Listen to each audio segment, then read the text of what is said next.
अवनीका, आप ये बताना चाहते हैं कि फिर प्लेटो के अनुसार ज्ञान वास्तविक कब होता है? हाँ, तो जब हम प्रत्यक्ष को बिल्कुल बाहर कर देते हैं तो प्लेटो फिर किसको वास्तविक ज्ञान मानते थे, किसको सच ज्ञान मानते थे? तो अगर ये किसको उदाहरण के माध्यम से हम समझने की कोशिश करें कि 1+2 हमेशा 3 होता है, आप उसको किसी भी चीज के साथ रिप्लेस कर दो। चाहे मैंने यहाँ पे बॉल का एग्जाम्पल लिया है, आप यहाँ पे पेंसिल्स का एग्जाम्पल ले लो, घरों का एग्जाम्पल ले लो, इंसानों का एग्जाम्पल ले लो। इसमें जो मूल जो चीज है कि अगर हम एक चीज के साथ दो चीजों का जोड़ करेंगे तो हमारे पास कुल मिलाकर 3 चीजें होंगी, ये हमेशा सच रहेगा। तो ये ये ये आप इससे बात आ गई काफी है। रिलेट कर मैं पाए होंगे। रिलेट कर पा रहा हूँ कि गणित का हाँ जी, ज्ञान है, निश्चित है, असंदिग्ध है, बिल्कुल कोई संदेह नहीं है कोई इसमें। संदेह नहीं है। और एन के फेरे नाम से हैंडल है जहाँ पर ये पूछा गया है, तो फिर प्लेटो के अनुसार ज्ञान कैसा है, वही मैं बताना चाहता हूँ मैं कि उसी बता पे बात कर रहे हैं कि प्लेटो के अनुसार वास्तविक ज्ञान कब है। एक तो है कि गणितीय ज्ञान, अगर बिल्कुल 1+2 = 3 है तो इसमें कोई संदेह नहीं है। ए बराबर बी है, बी बराबर सी है, तो ए बराबर सी है, इसमें कोई संदेह नहीं है। तो गणितीय ज्ञान आई थिंक निश्चित है, इसमें कोई संदेह बिल्कुल। नहीं किया जा सकता, और प्लेटो भी यही मानते थे। जी। हाँ, तो उसमें प्लेटो सबसे ज्यादा इम्पोर्टेंस संदेह को ही देते थे कि वो ही ज्ञान सही है, सत्य है, जिसमें कोई भी डाउट ना हो, कोई भी संदेह ना हो। तो पहला तो गणितीय ज्ञान हो गया। फिर दूसरा भी अगर हम एक उदाहरण के माध्यम से समझने की कोशिश करें, जी। आप अपनी स्क्रीन पर अलग अलग पेन देख रहे होंगे। एक पेन नीले रंग का है, एक लाल रंग का है, एक काले रंग का है। ये हो सकता है कि उनकी बॉडी का कलर काला हो पर जब आप लिखें तो उसमें इंक ब्लू हो। पर क्या इन सभी पेनों का जो उपयोग है, जो भूमिका है हमारी लाइफ में, वो चेंज हो सकती है? हम एक ही चीज के लिए सबसे ज्यादा पेन का इस्तेमाल करते हैं, वो है लिखना। चाहे हम कक्षा में लिखे या ऑफिस में लिखे, इनका अलग अलग रंग रूप हो सकते हैं, पर इनकी जो भूमिका है हमारी जिंदगी में, या इनका जो कार्य है, जो महत्व है, वो सेम ही रहता है। जो इनका आइडिया है वो सेम रहता है। तो जो दूसरा वास्तविक ज्ञान प्लेटो के हिसाब से था, वो था प्रत्ययों का ज्ञान, जो हम अपने दिमाग में अलग अलग कॉन्सेप्ट्स फॉर्म करते हैं, अलग अलग आइडियाज फॉर्म करते हैं।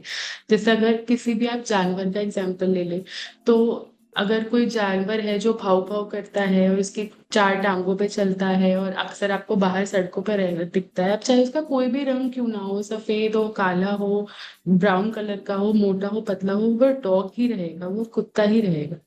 तो हमने एक तरीके से अलग अलग अंतर निकालकर, समानताएं निकालकर, अलग अलग चीजों में कंपैरिजन कर कर उन्हें एक डब्बे में डाल दिया कि ये हमारा कॉन्सेप्ट है और ये सब इसी कॉन्सेप्ट में आएंगे। तो आपने ये जो डॉग का है ये उदाहरण दिया, उसका स्कीमा मेरा बन गया है, कॉन्सेप्ट जिसे जी, कहते हैं। आपने पेन का उदाहरण दिया, कोई शाई का है, कोई बॉल पेन है, राइट, कोई इंकजेट है।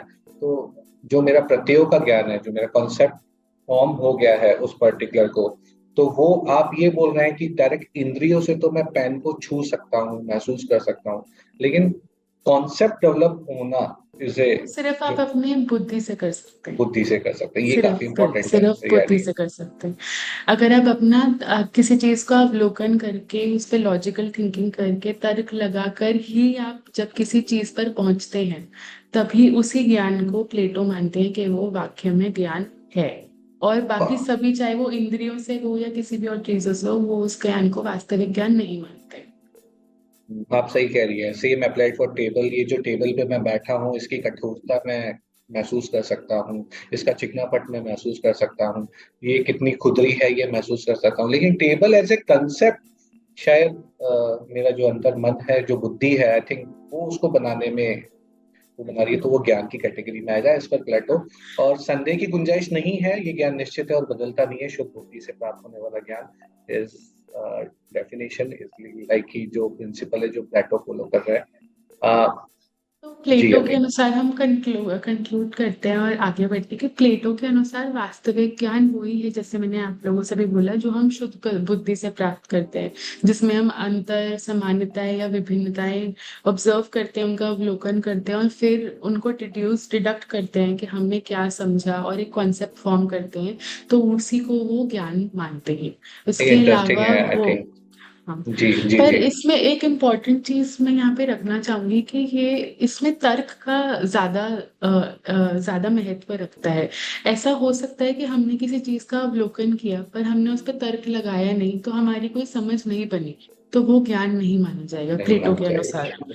इसमें तर्क, लॉजिकल थिंकिंग, लॉजिकल रीजनिंग का बहुत ज्यादा वो काफी इंपॉर्टेंट है ना, क्योंकि प्लेटो सुकरात के शिष्य रहे हैं, और जो तर्क यानी एक मेन पोजीशन लेता था आदमी का, तो ये मानना पड़ेगा।